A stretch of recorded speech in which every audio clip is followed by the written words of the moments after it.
هاوڵاتیەکی نابینایە و لە ڕانیەوە هاتووەتە سلێمانی بۆ ئەوەی منداڵەکەی لەلایەن ئەو لیژنە پزیشکیەوە ببینرێت و بڕیار لەسەر کەیسی مناڵەکەی بدرێت کە ماوەی چەند ساڵێکە گرفتی کۆئەندامی میزڵدانی هەیە. لە ڕانیەوە هاتووە من هەم خۆم خام پێداویستی تایبەت و هەم با بڵێن مناڵێکی نەخۆشم هەیە، مناڵەکە کێشەی میزەڕۆ و گورچیلەی هەیە.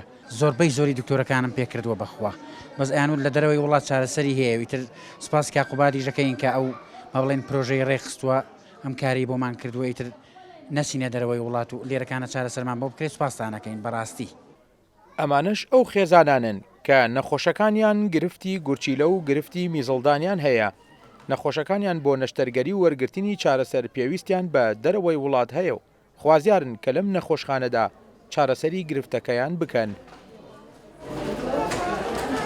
زۆر سپاسش بۆ کاکوبا دەکەم، بەڕاستی ئیشێکی کردووە بەس پاداشەکەی لای پەروەردگارە، یعنی ئەمەندە خێرێکی گەورەیە، چونکەم خۆت ئەوە بە چای خۆ دەبینی ئەم وەزعی ئەم خەڵکە ئەبینی چۆن گیری خوارۆ بەناشکوری نەبێ.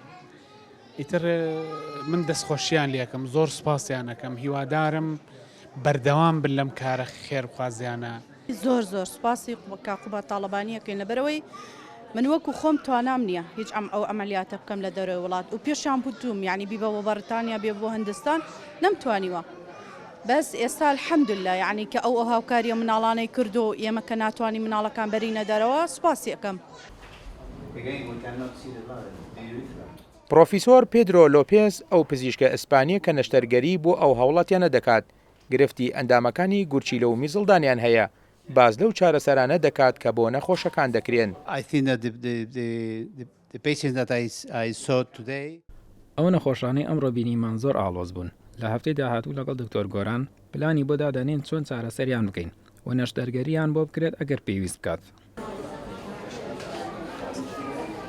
پرۆژەکە دوو لایەنە، لایەنێکی نووسینگەی بەڕێز جێگری سەرۆک وەزیران لە سلێمانی تێچووی دارایی و ئەنجامدانی نەشتەرگەریەکان ئەگرێتە ئەستۆ، لایەنی دووەمیشی شاری پزیشکی ئەنوەر شێخە بە سوپاسەوە شوێنی مانەوە و هۆڵەکانی نەشتەرگەری بۆ نەخۆشەکان ئەنجامەدات.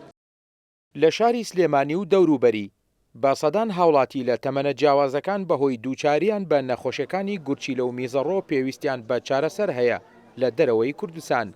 لە هەنگاوێکی مرۆییدا بە ئاراستەی زیاتر خزمەتکردنی هاوڵاتیان لەسەر ئەرکی قوبات تاڵەبانی لە سلێمانی نەشتەرگەری و چارەسەری پێویست بۆ ژمارەیەک لەو کەسانە دەکرێت. ئاکۆ ئەمین، کورسات نیوز، سلێمانی.